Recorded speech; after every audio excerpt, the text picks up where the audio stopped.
the character can tank, it can carry. It doesn't really matter. I really like the character, especially having played Yorick for a little bit. It makes me really appreciate everything that Trundle brings to the table.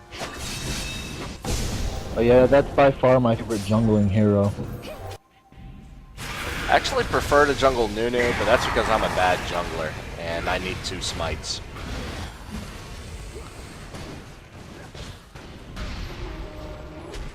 Oh, Tigress comes down. We're seeing a really good ult go there. Flash is coming out. Oh, look at that flash! That was well done by Akali. Well done, Rar Panda. I don't believe that was a flash. I think that was just her ult. Yep, that's what I meant was the ult.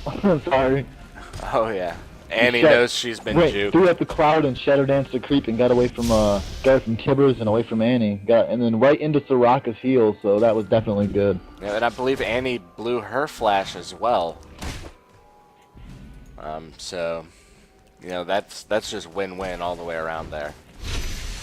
Yeah, Mordekaiser up here top, putting some damage in on that turret. Yeah, quickly being pushed off by the creeps. That is to be expected. Mordekaiser is one of the most aggressive pushers in the game. And I believe the fact that he's doing this is indicative that he has wards in this top river area. I'd be very surprised if he was that reckless in trying to get hits in on the tower. That's what separates me from these really well players, because I'd have did it. Without words, I'm like Rambo on LOL. Nice. Oh, there's the Nevermore and the slow with the ult coming from Swain, trying to get some damage in off on Mordekaiser, but that shield just keeps Mordekaiser from taking a whole lot of damage. Yeah, now that Swain has that catalyst, he's going to be able to go toe-to-toe with Mordekaiser a lot more often and come out okay.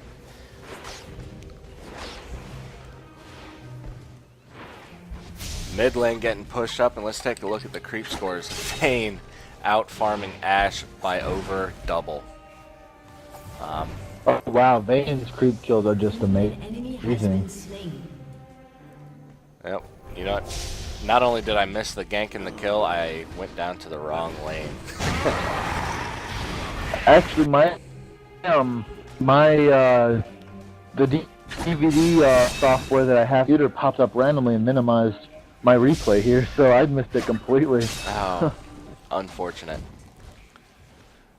So who just died? What did I miss exactly? Mordekaiser died to a Trundle gank, it looked like, just from earlier. I imagine we saw a repeat. I don't mean to cut you off. Look at this gank down bottom. There's the Ashe arrow on top of Soraka. Yep, seeing that happen. Oh, look, there's Soraka's flash heal, but I don't think it's going to be enough. Vayne going to pick up this Ashe from behind.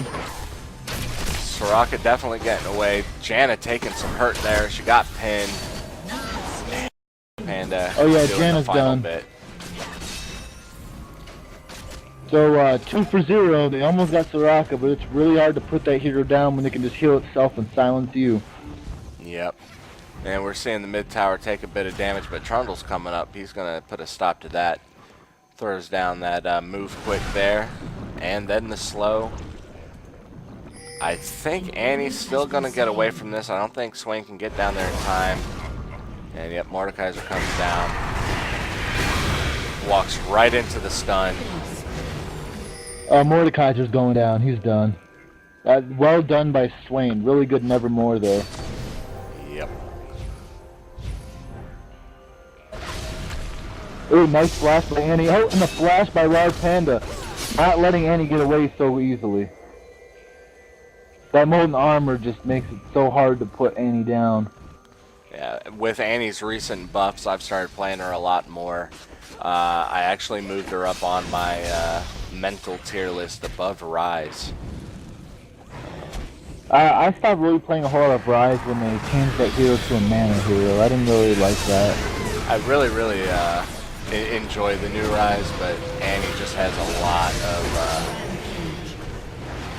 just more to bring to the table. Able to pick up Warwick and Annie in mid and all get away safely. I'm quite surprised by that. That was well done. Yeah, I think the only reason that happened was because of Virus. He is just a sniper with that never move. He knows exactly where people are going, and to be able to put that down a second and a half in advance of everything is key, and it would appear that he has mastered it. Oh yeah, a 2-second hold. I mean, in 2 seconds you can take out an entire enemy team if you do it right. Yep. I mean, that hold with Vayne's Condemn, Soraka's Silence, and Trundle's Slow. I mean, there's not a whole lot they can do. Too much, stun, slow, and immobilizers there. Yep, the second they find themselves out of position, they will pay for it with their lives. Virus got I us guess I needlessly missed large. this bottom turret being taken. Yeah, I think I was really concerned with the mid lane at that point. I think Vayne stayed down bottom to push that turret down. Or did she come up mid? Looking like. Wow. Vayne, 125. Mordekaiser out farming Swain by looks like 20 creeps. That's not that good, as much as I would expect out of a Mordekaiser in a solo lane. And it's more than made up for by Vayne's creep score over Ashe. And like I was saying, with that positional, Trundle is going to go up there and make Annie K. Raw Panda comes in. And is this the first actual team fight of the game? But they don't have Swain here. But we're seeing Mordekaiser. They're going to take on Mord next, and here comes the Ashe. No, Warwick. Wrong spot to be, Warwick. I can't believe Mordekaiser got out of there. I think they thought he might have died and backed off of them.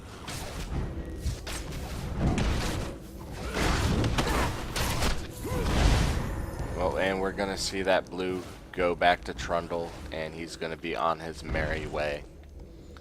Look at this hero score here, 15-1. I mean, it's not looking too good for STDs. No, it definitely isn't. Not a whole lot I can say about that, honestly. In this position, what you want to do is you want to have your entire team gang up and just focus on one particular target at a time, whether it's a tower or whether it's trying to find someone out of position. It's obvious that the laning phase was not working out for you, so you've got to make the early jump into team fighting and hope to catch the other team off guard to try to make up some of that difference. Oh yeah, that and a really good strategy. I mean, late game is just keep wards down by Baron and wait for them to go to try to take that Baron and counter Baron them and ace them. Because if you can do that, I mean, I've been behind. I think we were losing like 8-30. Like we were just getting smashed, and we aced them on a Baron run at the end of the game. So it's little things like that that can really make a difference.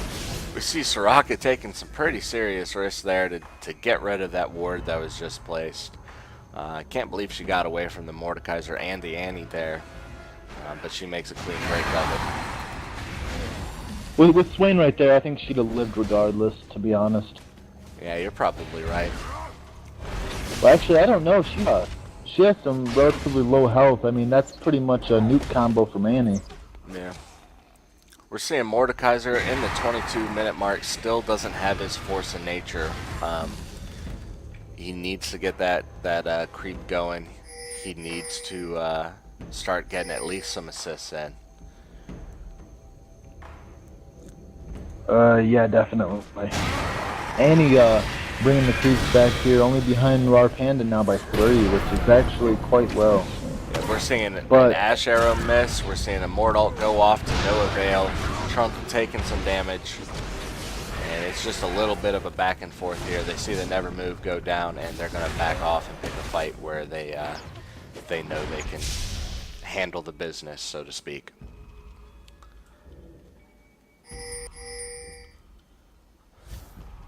Again with the risks and taking out those wards, going in there with only 3 people into that bush could have been really bad. But I guess it was calculated to a certain extent. Oh, here's the team fight at the tower. They don't care. able to drop Annie there relatively quickly, along with, oh wow. Yeah, I don't even know how to begin to describe what happened there. It was back and forth. I got it all on I'm at a loss for video. words.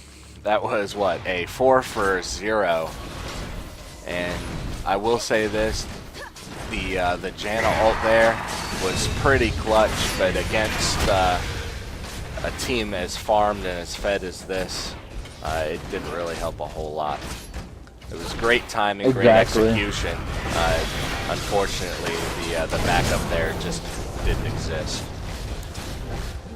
Well, we're going down so quick, I don't think he even got a chance to use his Hungering Strike on anything. No, Warwick finding out the hard way he can't 1v5 even with a tower.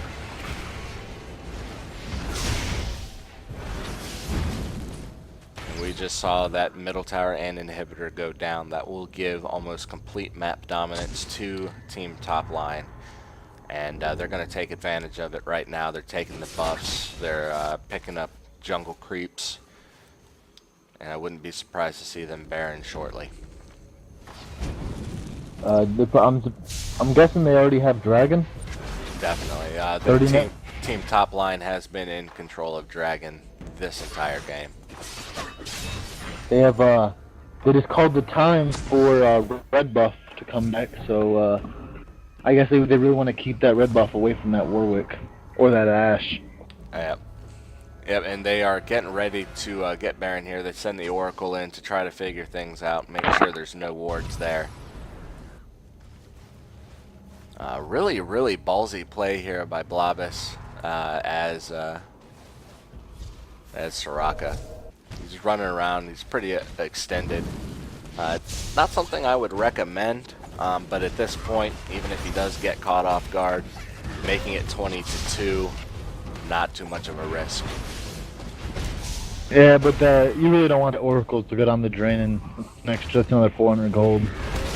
Yeah, I believe the Oracle has paid for itself by now, though. They've been taking out wards left and right, and we haven't seen any Oracles on Team STD so far. Yeah, I'm kind of wondering about this Janna here. Janna not playing the way I normally support play. I mean, no Philo Stone or Cage's lucky pick. Didn't really go for any gold per 5, which I think might have been a huge mistake. Yeah, rushing a Catalyst, not what you want to do on your supports. If anything, you want those gold per 5 items. Definitely, because you're as support, you're not supposed to be getting any creep kills anyway. So if without that gold per 5, you're not really getting any farm in. Yeah, we see the enemy clairvoyants go down at Baron. They know they're pushing top. We may see some juke action here, and they're going to try to catch Janna off guard. There's the Ashe Hawkeye. I know exactly where they're at. Warwick TB ready to flash catches, over this wall, I believe. No, he doesn't have Look flash. at Mord being a smartass, sitting right on top of that clairvoyant, saying, "Hey, yeah, you see me, here I am."